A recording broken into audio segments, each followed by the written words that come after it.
Welcome to the Bronte Historical Society podcast.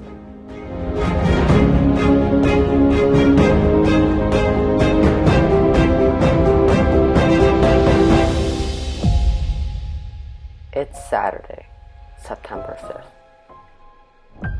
This podcast is the beginning of a series of conversations with Bronte residents of long standing who have made substantial contributions to our community. We begin with Mr. Bill Cudmore.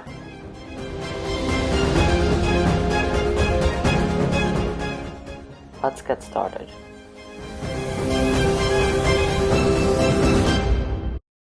Hello, my name is Tom Appleton. I am the president of the Bronte Historical Society. I'm pleased to present to you the first of what we hope will be a regular series of conversations with some longtime residents of Bronte who have made significant contributions to the community over the years. Bill Cudmore is the patriarch of a prominent Bronte family who, through nearly a century of hard work and diligence of 4 generations, have developed a country farm into a wholesale vegetable operation, current status as a prominent garden center and landscaping business. Regrettably, Cudmore's garden center will close its gates at the end of this year to make way for a new development in Bronte Village. Here follows the Cudmore family story. Firstly, would you mind telling us a little bit about yourself? For instance, have you lived in Bronte your entire life? What was your experience growing up? Which jobs did you have? Most of my recreational time when I was very young, was involved in working the farm when I wasn't at school. Whereas a lot of the school kids didn't have jobs after school. Well, they did when there was strawberry picking, but not on a continual basis.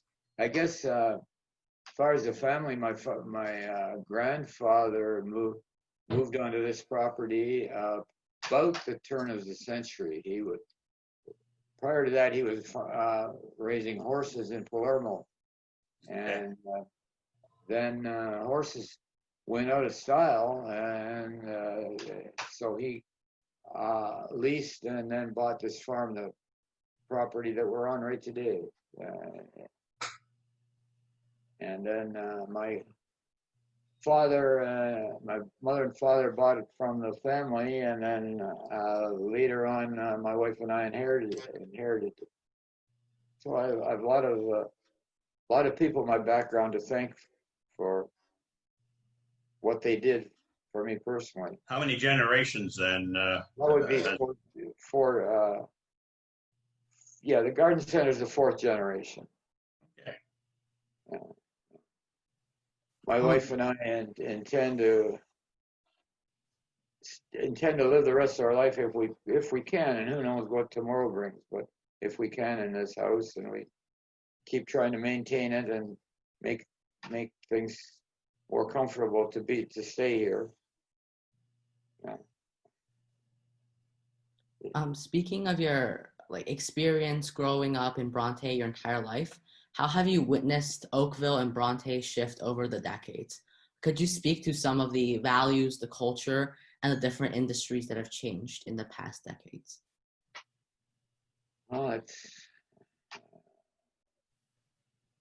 Look, the culture in the village of Bronte, I guess we were talking about children, our younger, the school kids, was in sort of 2 groups. There was the town kids who went out and played after school and had a great time, and then there was the farm kids who had their chores to do, had to get home to. I wasn't very old when I used to have to come home, and this is a bit romantic, but saddle up a small horse I had and go out in the pasture and bring in 2 cows, and it had to be milked. And I did that before I was 12 years old. But then later on there were strawberries to pick and asparagus to cut and other farm chores to do. So I didn't have much time to hang around the village.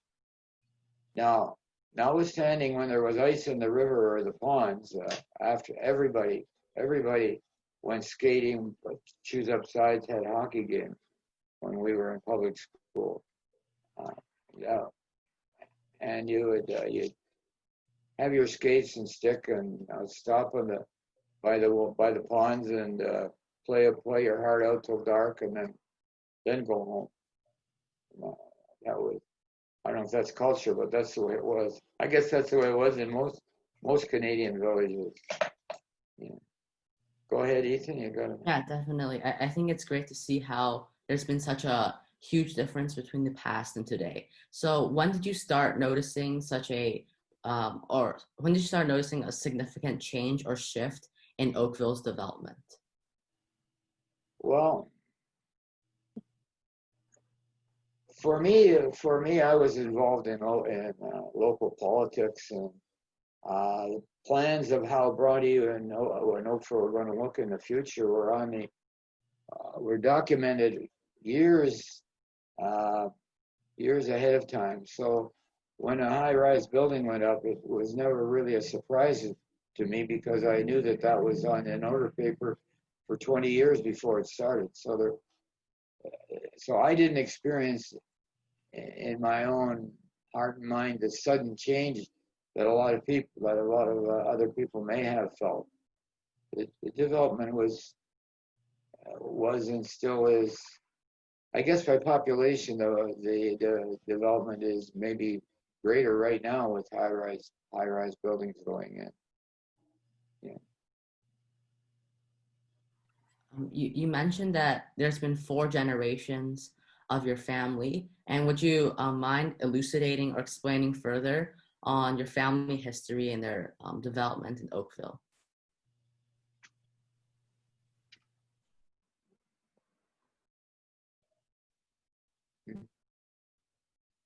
I don't explain the development of Oakville.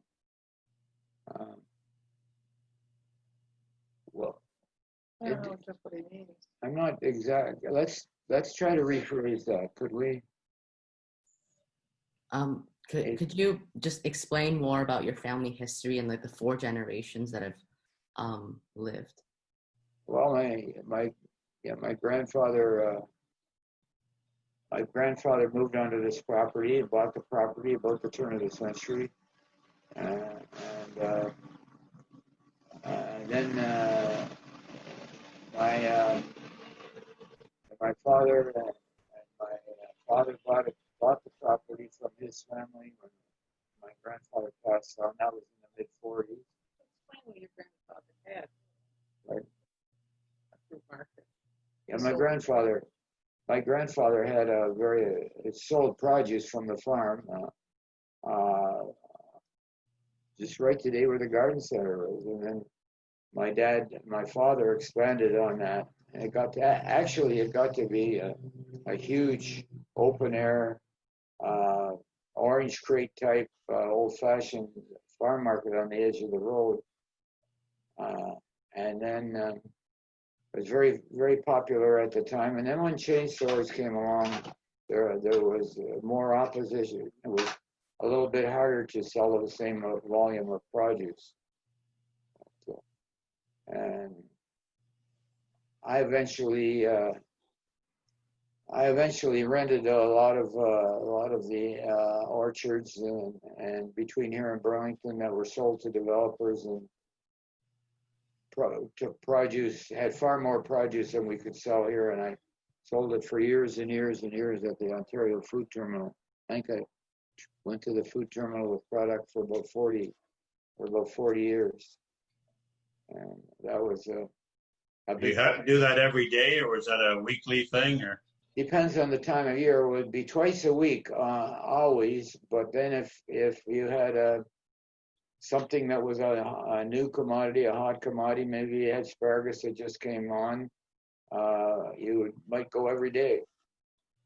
Not Sunday, but every day, including Saturday. I did that for years and years.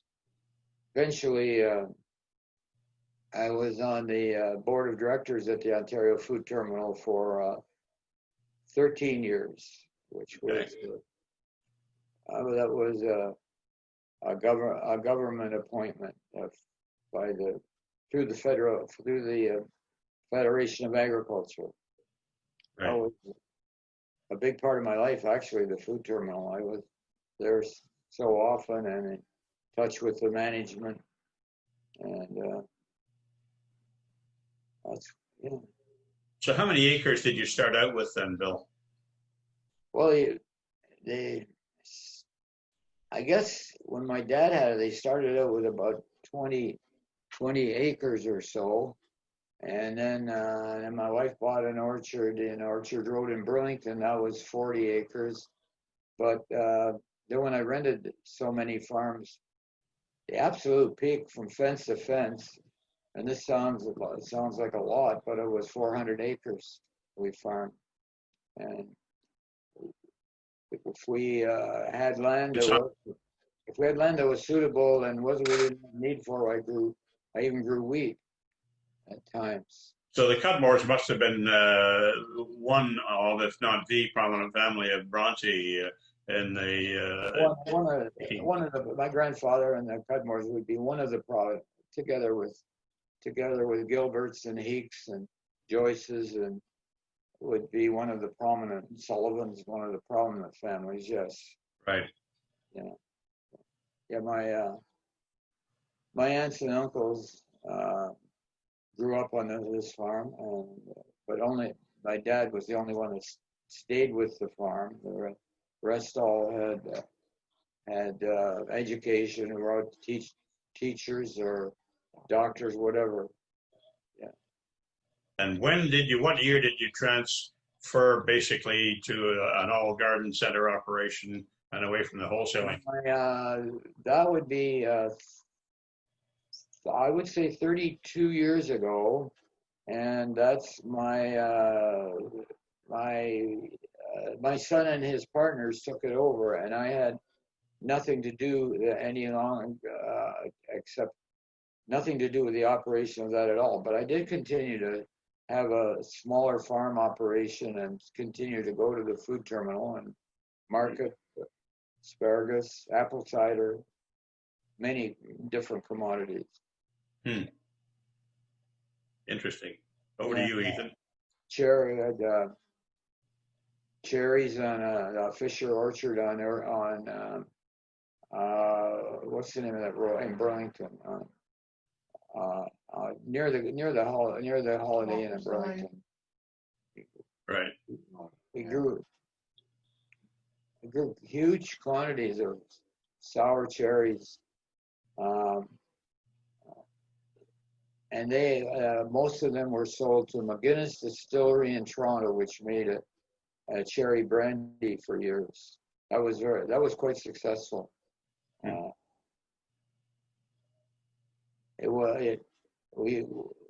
The cherries were picked initially by local help high school student, and that really wasn't very satisfactory. And local help became non-existent. That's when I got offshore Jamaican help, and they were marvelous in the cherry orchard. It was hot as very, very hot, and they loved that. They could pick. Talk to me, what year was that, Bill, when you started bringing in outside help? Gee, I should know that off the top of my head, and I don't. Do you know, Sandy? Yeah, thank you. Yeah.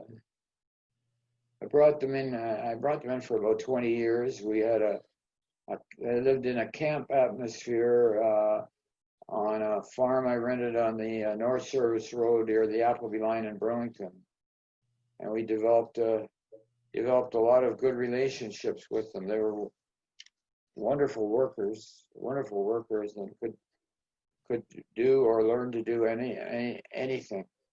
Took a lot of responsibility. So those workers must have come to Bronte by ship, presumably, did they? No, they came on Jamaica Air, and we would pick them up at the airport. Okay. Part of the contract, and this is all government supervised, you paid the airfare both ways before they left their island. Right. They were well checked and screened by law people, by doctors, by everybody. and they're they're offshore labor. Right. Um, So this was post-war. You started post-Second Yeah. World War. You started bringing these guys. yeah, way on, way Yeah. on. Okay. Yeah, It was the sixties, it was in the 60s. Yeah, 60s, Yeah. started that. yeah. What do you, just as an aside, what do you think of the current mess that these poor workers are in Ontario now with the rampant COVID-19 through their barracks? Well, unfortunately, there wasn't enough foresight put into what if there was Yeah. and who had enough foresight to plan anything for an epidemic? Exactly. And I'm surprised at the outbreak in their communities, because they're certainly at least the Jamaicans are very, very well screened Right. before they leave their island. They're very healthy. Any I've ever had very healthy people. Right. And Difference between migrant and yeah, offshore. yeah. They a term that you'll find used in the news, migrant workers. These workers, they were not migrant workers. Right. A migrant worker comes to Florida and picks oranges, and then saddles up his vehicle and comes north to Georgia for corn, and then might end up in New York State for apples. Right. Where mine were not migrant. They came to my farm, stayed on my farm, and went home from my farm. Right. That's a good point. Yeah. Anyway, Ethan, I'll let you pick up again.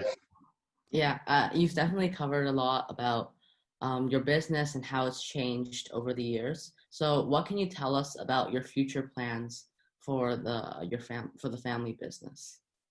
Well, I have no future plans for the family business. Actually, there isn't. As of the end of this month, there isn't one. There isn't a family business, because the garden center has been sold. My son and his partners sold it a couple of years ago to a developer. It's inevitable that would happen.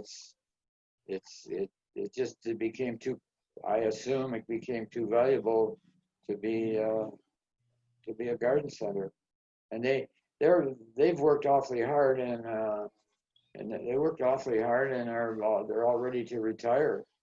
I mean, they got their aches and pains and sore knees, and are looking forward not to work so hard.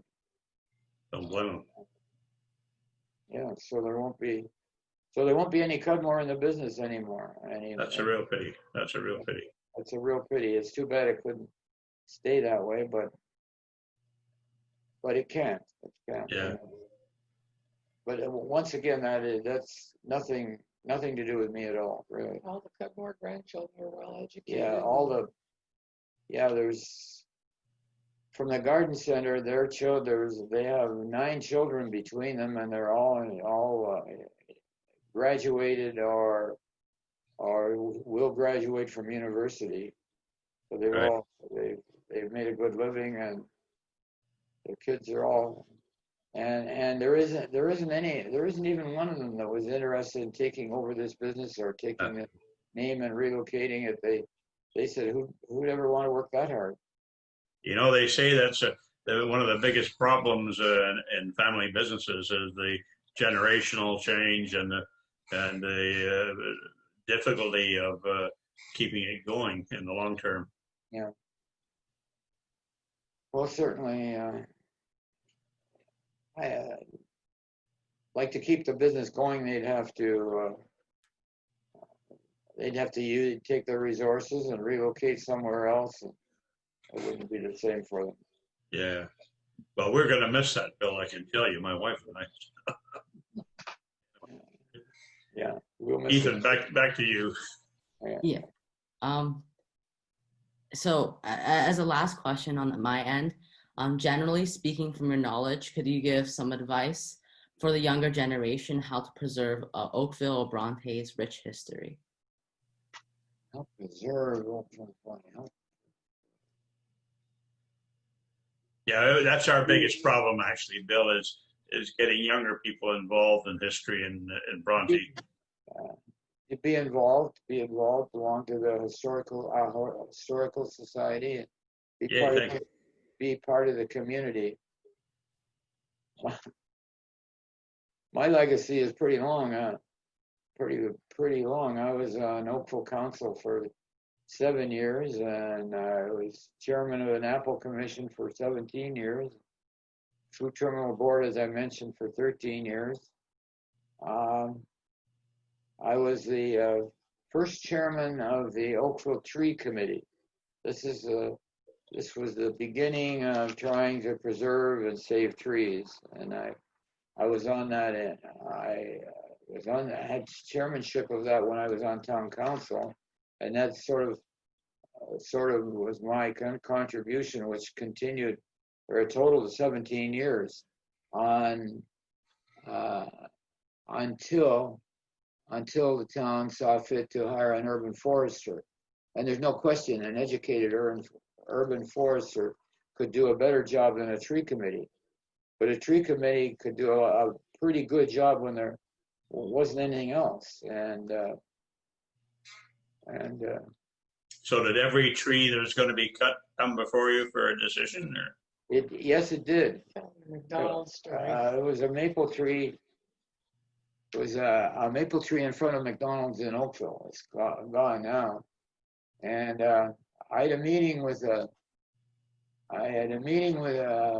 real estate representative from California for McDonald's.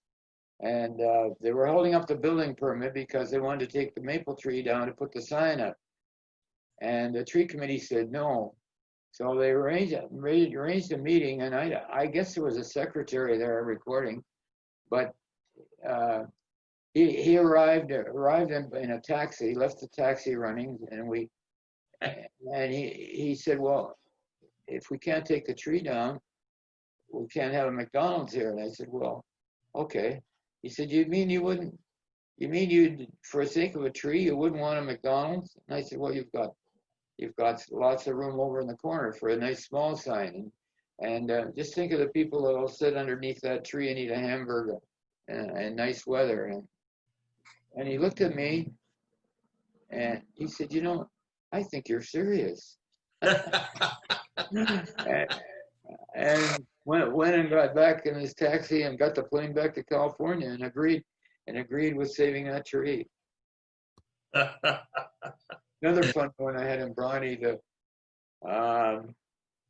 there's a beautiful nut tree of some kind, and the sidewalks were going in. There hadn't been any sidewalks. Sidewalks were going in, and the tree had to come down for the sidewalk. And I said, well, you just run the sidewalk around the tree. And the engineer said, well, you can't do that. The sidewalk has to be in a straight line. And I said, why? And so he put the sidewalk around the tree. Oh, that was fun. So were you part of the tree on Bronte Road then when they built the Halton Regional building? No, I wasn't part of that, although I followed the issue and was very supportive of what they were doing, but I can't take any claim to it. That's a pretty permanent. Although sadly, if we back up a lot of years, I was a volunteer fireman for 34 years, and we went to an automobile accident for a car had hit that tree, and that was very sad. It's a tough old tree, and and I just noticing the other day, it looks in beautiful condition. Just getting back to Bronte as it was in the 1800s, late 1800s, early 1900s, there was a surprising amount actually of export business done from Bronte via ships or boats or whatever. first of all, the stone boats, and then, but before that, actually, with the agricultural products of wheat and so forth. Did you ever get involved in that at all with your business? That was before my time. My grandfather's and father's product at times went by train to Toronto. Right. It was what was called a fruit train. Ran every day, and it originated in the Niagara Peninsula and would load fruit, and eventually come across that railroad track underneath the Skyway Bridge, the train, and stop in Burlington, at a platform in Burlington, and then it would stop in Bronte if there were produce in Bronte to go on that train. That was after the era of product going to Toronto by boat. Somebody told me that Bronte was a hard-scrabble little village back in the early 1900s, and unlike Oakville, which was a sleepy, became a bedroom town, I guess, for Toronto with the start of the railway and the 401 and so forth. What would you describe it as, a scrappy little place, or? Yes, and one of the goals every day was to find what you were going to do tomorrow. Were you going to paint a house tomorrow, or help the fishermen, or maybe go pick berries? People didn't. A lot of the people didn't had skills but didn't have permanent jobs, and it was a plan to find out, well, what are we going to do tomorrow? What are we going to do next Monday? Are we going to dig a well, or? So who was doing the long-range strategy? I guess it would be the wives, the women that didn't want their husbands sitting around all day. Right. Yeah. Sorry. No. The churches were quite a dominant factor in the town. There's a lot of social life for my parents belonged around the town. But interestingly enough, a great deal of the social life belonged around the Pig and Whistle Inn. And it was a great, if you didn't have anything to do, you would go to the Pig and Whistle Inn in the afternoon and have a 10-cent pint of beer, a 10-cent glass of beer. Right. Yeah. What kind of beer? Which brand? something called Black Horse. Oh, Carling.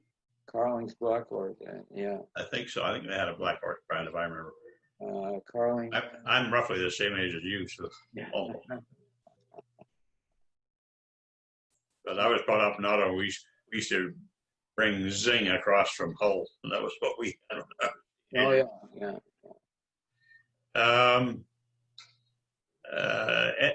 Yeah. I mean, Bronte has always been commercially minded, more so than Oakville, hasn't it? I always said Bronte, during the Depression years, there was fishing going on in Bronte, so that was an activity, and there were beautiful gardens in Bronte, a lot of talent, a lot of produce grown right in town. Right. And the Bronte was able to perhaps survive they're penniless, but anyway, survived Depression years as far as sustaining life better than more industrial areas. Right. So nobody starved, anyway. That's what I'm trying to say. Nobody starved. Yeah. One other thing, I was on the Oakville Harbor Authority for many, many years. I was chairman for 3 years, but I was on the Oakville Harbor Authority for many, many years. You had so many interests in that through your life. That's incredible. So much went into so much of the planning for the outer harbor. Right. And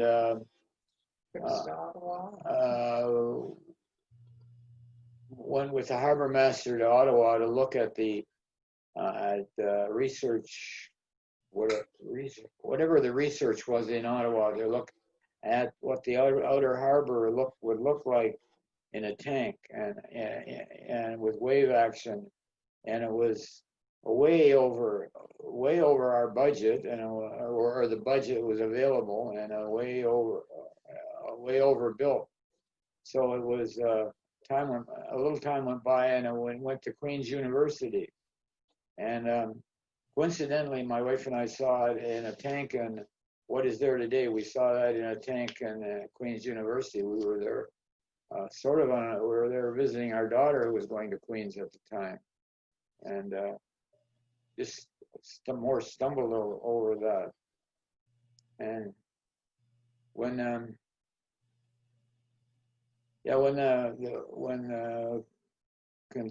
that conservative government was elected, there was no money. There was no money going into recreational boating, and there was in Oakville was a waiting list of about 300 boats, and there was a federal revenue. Now we're talking fuel tax of about $250 million, and our local representative Otto Jonek agreed with Oakville, with the Oakville Harbor Authority, that some money should go back into the harbors, and that's where the initial money, the first $4 million for the outer harbor, $4.5 million came from budgeted by the federal government at that time. That's where the seed money came from. And then that's interesting. I mean, that's amazing to me, that the amount of money in the tax generated by marine operations. Well, from coast to coast, and think of it's counting the fuel, the tax on gasoline and diesel fuel. Right.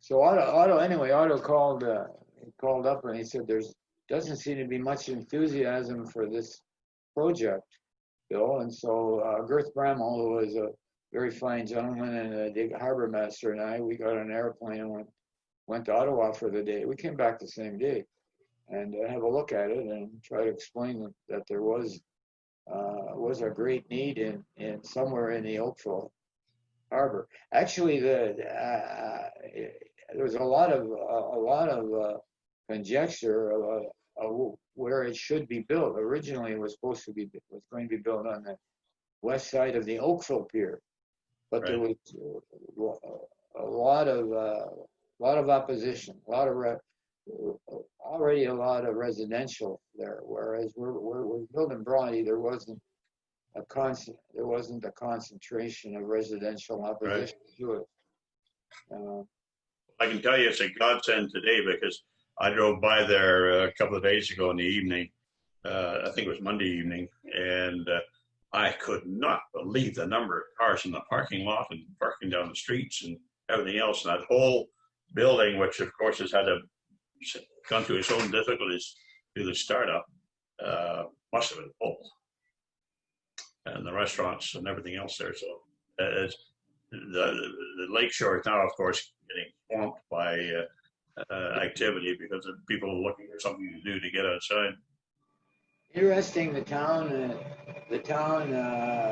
has taken over the outer harbor, which is leased, and the town that lease is up, and the town is taking it over about in October, and the town will be probably, and this is hearsay, but the town will probably be taking it over, and it'll become part of the Oakville Harbor Authority. Really, I wasn't aware of that. And it may not. Let me stress, that's coffee talk. Right. Sometimes coffee talk knows more than. Absolutely. Doug would be part of that negotiation, I'm sure. Who? Yeah. Doug, what's his last name again? The restaurant owner. Oh, Doug Greco. Greco, yeah. Yeah. He's been another great contributor to this community. He certainly has. He really has. Yeah. Yeah. He's.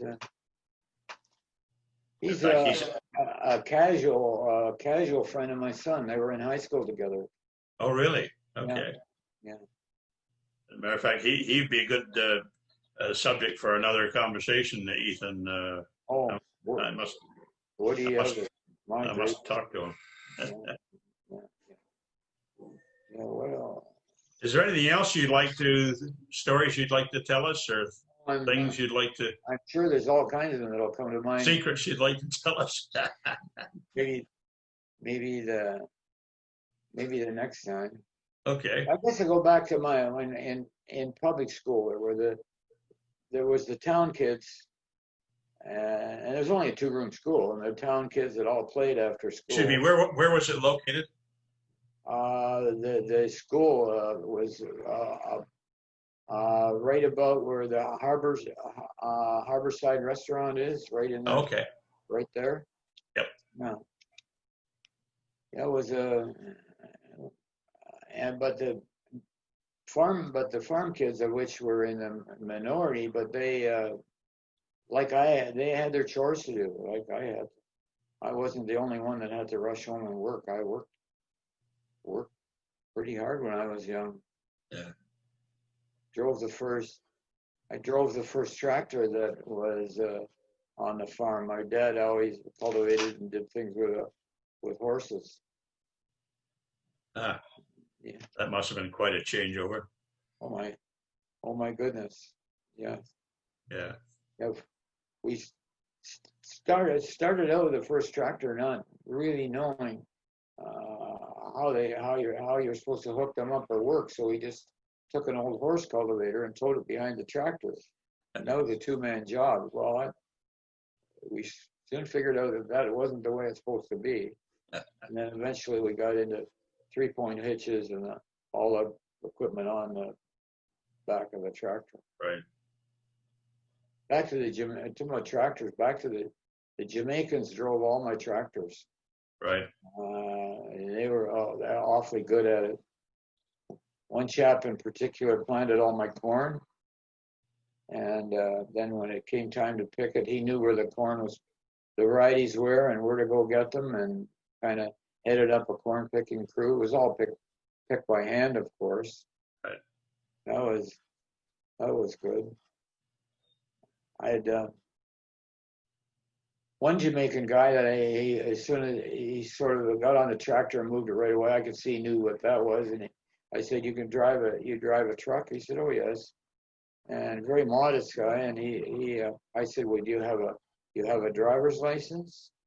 And he got out a driver's license, and it was a universal driver's license. It was good anywhere in the world. Right. And he'd been a tractor trailer driver in the mountains of Jamaica. Well, he soon, never mind picking apples, he soon did all my trucking apples to storage. And he was such a good driver and so responsible. Right. But that was gone with the wind now. Interesting, yeah. Yeah. Well, Ethan, have you got any final questions you'd like to ask? I don't think so. Okay. Bill, this has been most interesting, and I really appreciate the opportunity and the fact that you've given up your time and put a bit of thought into it. I enjoy doing it, and I don't mind. I wouldn't mind doing it again, or answering, or just a question comes up from time to time. Right. Just like Miss Cole emailed you. Yeah. The librarian. Yeah, the librarian was just in touch with me, and about Bronte. About Bronte, and I was able to give her a little bit of an insight. She triggered my imagination by a newspaper article from many, many years ago, and 1953. 1953, and that with that much stimulation, I could remember a lot. Right. But I can't remember what I did this morning. I know what you mean. Unfortunately. Anyway, anytime. I'm looking forward to meeting you. Likewise, Bill. We'll be back to you when we get a first draft of a story and see if you can help us flesh it out. Mm-hmm, mm-hmm. Yeah. There's other farm families that are our ancestors of farm families that we should figure out who they are and where they are, and if there's anybody to talk to. You're probably the last active farmer, would you not be? By far, last active by far. Yeah. But they're big farms though, is Jack Orr's and two different Gilberts, the two Gilbert families, Eeks, Tom Walby. Oh, there were good farmers around here. Right. What a shame! What a shame! This trip from actually the Golden Horseshoe, but from Clarkson to Burlington, we should have started building houses north of here, and this all should have been left for farmland and parkland. But that's wishful thinking. Yeah, indeed. Yeah.